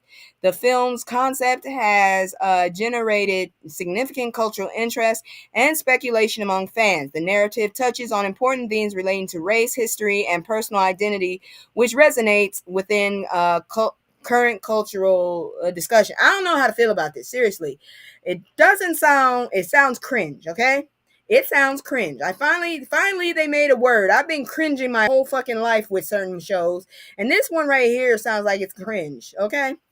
All right, I got 30 minutes because I still haven't paid for this program. Fuck that shit. Right now, I'm trying to find a better job. So shit. Anyways, let's move on because you know how I feel. I don't really give a damn for a lot of this shit. But the next one got me curious because I don't know what the hell's going on with Ice Cube. So let's look at this shit. Emotional content. Is Ice Cube okay? The legendary rapper revealed exactly what he's staying clear of during his stay in Australia. Why the fuck is Ice Cube in Australia? I'm not going there. Have you heard about the animals down there? Oh, yeah, you right. Ice Cube, man down. Man down in Australia. The koalas have chlamydia, okay? If the koalas got STDs, why the hell would I want to go down there to see the regular people? Look, that's no insult to the Australians. I met some very lovely Australians, and I still don't want to go to your country. I'm sorry. You have koalas with chlamydia. I'm not that interested in the animals. I don't want to know what STDs they got, and I'm questioning how y'all found out. Anyways, Ice Cube's presence in Australia, he's on business, specifically for scheduled performances. He is set to perform at ICC Sydney Theatre on March 7th, so he already did it. And today he is at Sydney Myer Music Bowl. The cyclone is anticipated to strike the eastern coast of Australia around March 7th and 8th. It has been classified with the strength of Category 1 hurricane. Currently, Cyclone Alfred is located about 50 miles off the coast and is moving at the speeds of 62 miles per hour. Safety authorities issued warnings to millions of residents in the cyclone path. Sorry, Cube, I ain't watching you if that shit's going down. Regarding destructive winds, flash flooding, and storm surges. Flood watches are in effect, predicting rainfall between 200 to 400 milliliters. That's 7.8 to 15.7 inches. That's a lot. Not too much, but that's still a lot. With isolated areas possibly receiving up to 500 milliliters or nearly 20 inches. The most severe impact of the cyclone is expected in the Gold Coast, where Ice Cube's hotel is situated. Ice Cube expressed his intention to stay clear and safe from the cyclone, sharing his experience of being in such weather conditions for the first time. Humorously, he commented on his beachfront location, indicating lighthearted approach despite the serious weather situation. Dude, see, this is the reason why motherfuckers is getting in situations like this. Why didn't you just research the fucking weather, dude? Oh, you're stupid. That's scary. I pray for all that. I pray for their safety, but I think I'm questioning his intelligence. Man, I research every fucking thing. I got to know. I'm not staying in no water when your ass is prone to have cyclones. Fuck that. I want an inland hotel. Shit. I'll go to the I'll commute to the show. How about that? All right, so we out of that and we're gonna move on into health. So let's look this one up. So this is Taylor Page, and she's giving a rare glimpse into health journeys with endometriosis, a violent illness. I think I have it. I'm not really sure. Nobody said it, but shit, it feels like it. Taylor Page, 34, is using March Endometriosis Awareness Month. Did not know that. Well, Q probably went to scoop up the money, Drake. Yeah, probably so. You got a point, girl. She okay. So, to raise awareness about her experience with endometriosis, she shared a series of images and a detailed caption on Instagram depicting her recovery and personal journey with the illness. Paige describes endometriosis as a really violent illness. It's painful. That went undiagnosed for 20 years, causing her significant pain and turmoil. She experienced severe symptoms, including intense pain, heavy bleeding, and psychological distress. I've experienced all of that, which led to self-doubt about the legitimacy of her pain. Her condition resulted in multiple surgeries, including a recent 4-hour surgery on her colon, bladder, and rectum. The actress highlights the psychological effects of living with a chronic illness, including feelings of gaslighting and disbelief from herself and others regarding her pain. She notes that endometriosis can often be linked to emotional turmoil, referring to as anger turned on yourself. Page addresses this misconception that endometriosis primarily affects affluent white women, emphasizing that is undiagnosed in black women. I really think I have it. I have tasted blood in my mouth from some of the pain I've experienced during that time. She calls for greater awareness of understanding of the condition, acknowledging that many women are silently suffering. In her post, Paige expressed gratitude for her support system, including her husband, sister, and various healing methods such as blood work, acupuncture, and maintaining a calm nervous system. She emphasizes that healing is multifaceted and thanks her body for its resilience. Page concludes her message by acknowledging the importance of community support and the ability to share experiences, encouraging others to be gentle with those suffering from similar conditions. Believe me, I believe you, ma'am, because I had so much pain. It's ridiculous. It's weird now. I'm taking iron pills, but lately it's getting better with the iron. It's getting better with the weight loss, and it's gotten shorter because I started taking prenatal pills. I told y'all I'm planning something, and I've started on prenatal pills. But we still in the history thing, because y'all got to check this one out. I thought my homeboy was 13 pounds when he was born, but this right here, I don't know what to say. Shit. And this is not a funny story. This is actually medical. I'm telling you, look at this. God dang you. Why nurses are making trips just to see this woman's special newborn girl. Woo, girl. So Pamela Mann had a scheduled C-section due to the estimated size of her baby. The scheduled delivery date was March 4th, as determined by her OBGYN after a routine appointment. Mann's baby was born 13 pounds, 4 ounces, which is much larger than the estimated 10 pounds. Shit! I had a homeboy, he was like 13 pounds. That dude is like, he had to get his leg cut off because he's diabetic and he didn't, I don't know what he did. But dude was like 6'4" already, or 6'5", maybe 6'7". I don't know. Dude's tall. Anyways, he wears 21. Mann's baby was weighing more. Yeah, I said that. The delivery was complication free, thank God. But the reaction of the nurses indicated as a surprising outcome. Upon delivery, nurses expressed shock and excitement, exclaiming, "Oh my God, wow," upon seeing the baby. Mann felt panic due to the unexpected reaction from the medical staff. Paris Halo's weight is compared to that of a typical 14-month-old child, if she ain't tall, as noted by the bump. On her first day, she wore clothing designed for 6-month-old instead of newborn sizes. Since her birth, Paris Halo has garnered significant attention from hospital staff, with nurses making special trips to see her. While Paris is notably large, the heaviest baby birth was a baby boy weighing around 22 pounds, born in Ohio in 1879, according to the Guinness Book of World Records. Man expressed pride in carrying a daughter to nearly 39 weeks and looks forward to parenting her journey ahead. Girl, I hope you have a lot of food. I'm glad for her too, but damn it. Woo! What was her diet? What was her diet? What made wow? That's all I can say is wow. Now, before we move on to this last story, I was thinking about doing like a fashion show, but I forgot because I was too busy doing a whole bunch of other shit and realizing that daylight savings time happened. So yeah, I was thrown off. So I'm just gonna go ahead and play this video here. This is a group I'm with. I'm with several groups right now, to see if we can get some shit to work to protect, the black race. I'm in the Black Wall Street, Black Project 2025, Black Wall Street Live, and the Black Revolutionary thing. I'm standing by all of these groups until somebody crosses me. But so far, I've been hearing good things. So here's their word, and then we'll get back with a weird ass story. Welcome. The Black Revolutionary Collective is focused on securing both economic and political power for all black people in the African diaspora, teaching our people the fullness of their history, and restoring black unity on a global scale. We have chapters forming all over the world. It's an exciting time. We are an unapologetically black organization because we believe that black people must be empowered to save themselves. It has nothing to do with hate and everything to do with unity, our global blackness.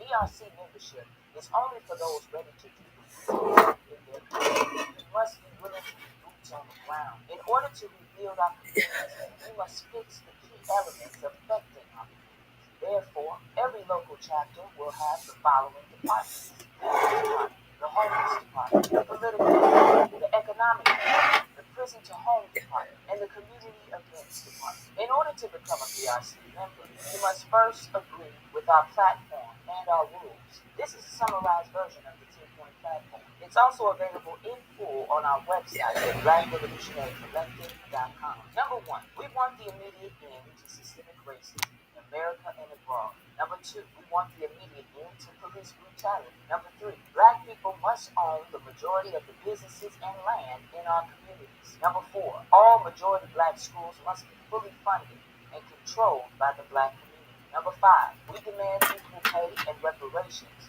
to finally end the wage gap for all black people. Number six, we will unite the black vote and cultivate leaders that will represent our national black legislative regime. Number seven, we demand the end to all unjust practices carried out by the justice system in America and abroad. Number eight, we demand the full withdrawal of all colonizers on the continent of our motherland, Africa. Number nine, we demand the immediate end of all black gangs across the globe for the betterment of our communities. We must stop and we will stop the flood of guns and drugs into our communities. Number 10, we will defend ourselves and our communities against any person or group that wishes to harm us. We have this right under the law, both in America and abroad.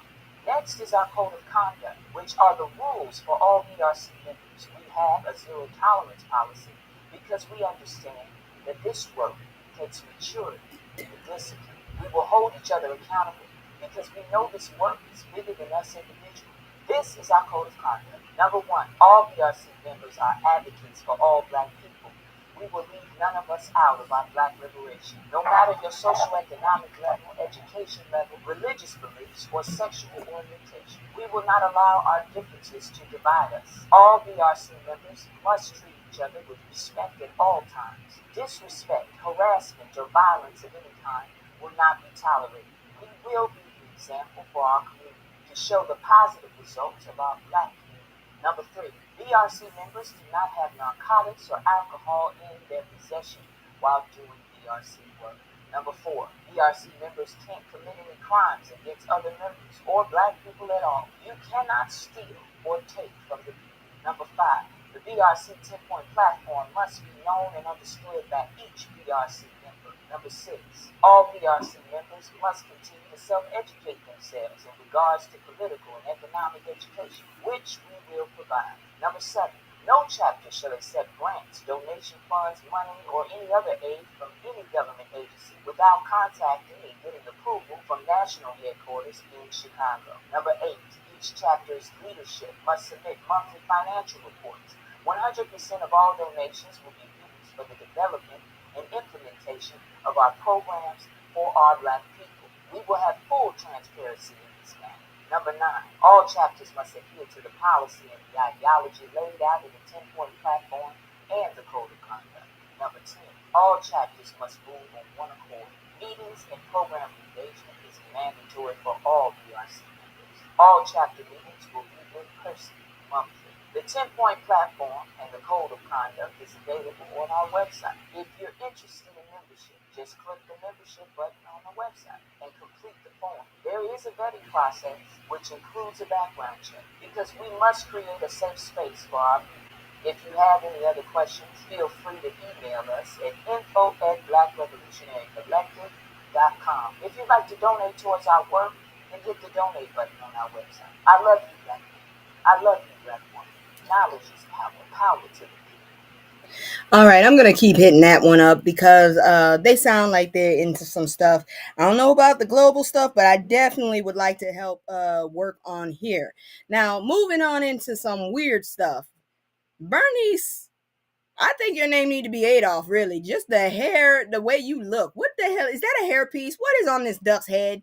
Bernice the duck apprehended after breaking into Georgia jail. What the hell? Bernice, what they wrong for naming your ass Bernice. I think your name need to be something like Fiona. Oh, anyways.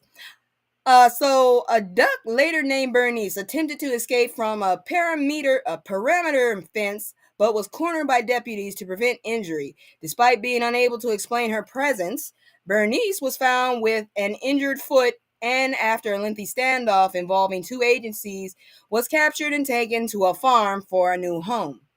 They wouldn't do that for a human, I bet you. So basically, the sheriff's office reported the duck's actions as an attempt to avoid capture. Deputies intervened to prevent the duck from getting hurt on the razor wire of the fence. The duck did not provide information on her origins or how she arrived at the location. She was observed to have an injured foot, which raised concerns for her welfare. Backup was called. Are you serious? Backup.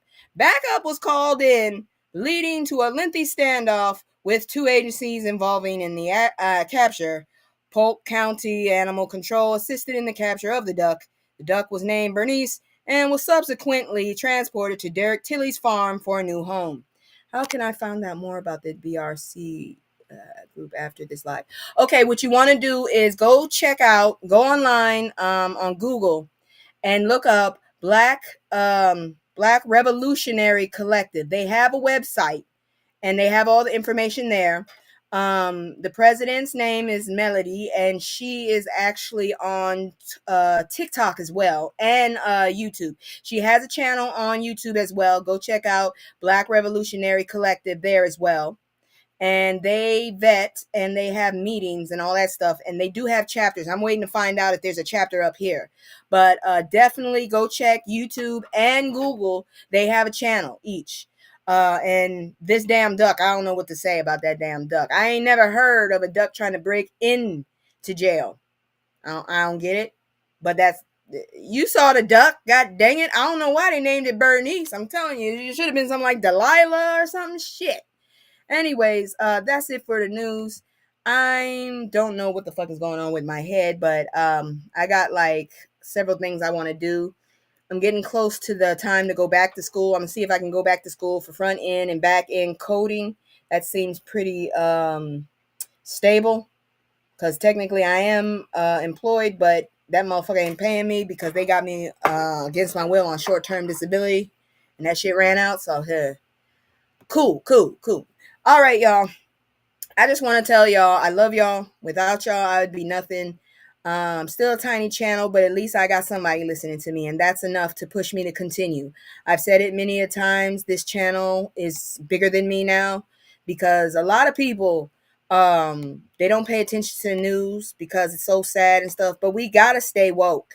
Unfortunately, we have to because they're always after us. Even when we think we safe, they always trying to find a way to get our ass. I don't know why always us.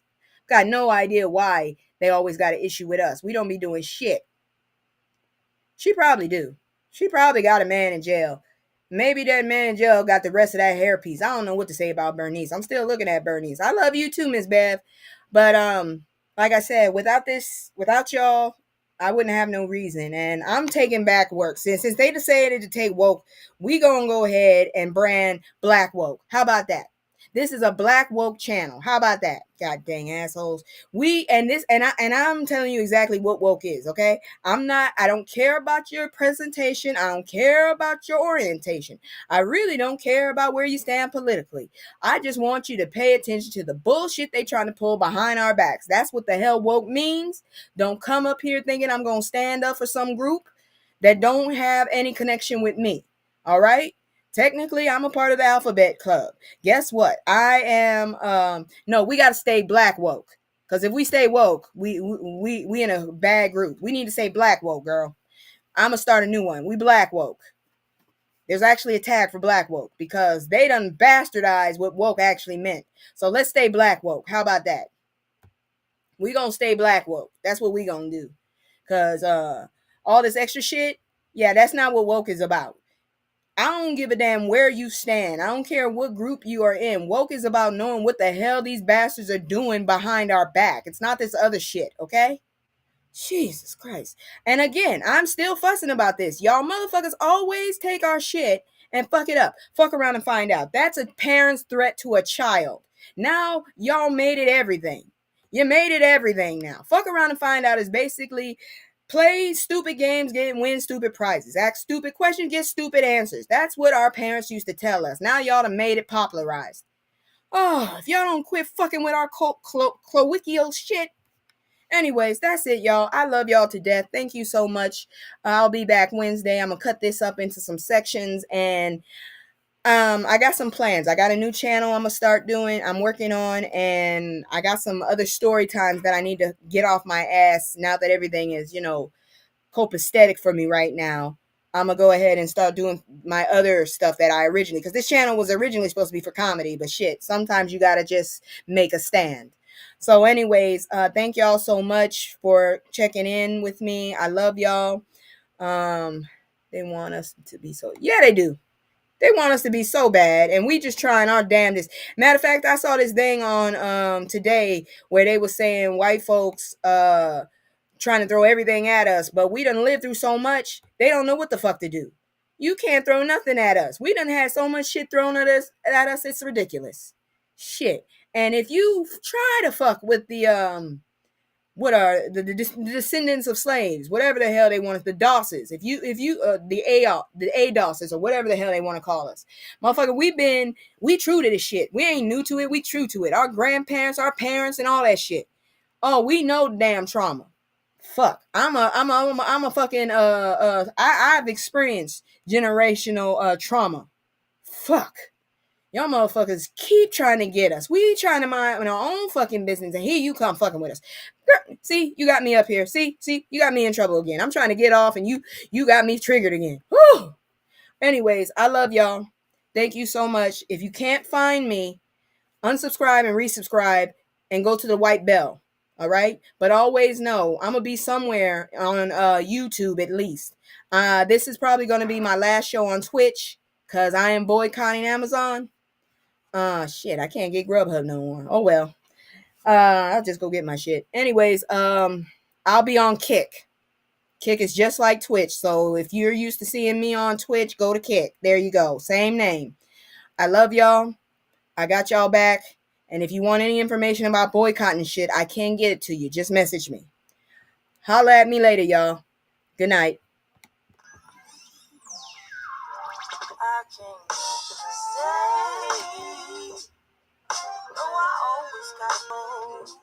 Playing house to stay home with my soul off the road. I can't say, no, I always gotta go. Playing house to stay home with my soul off the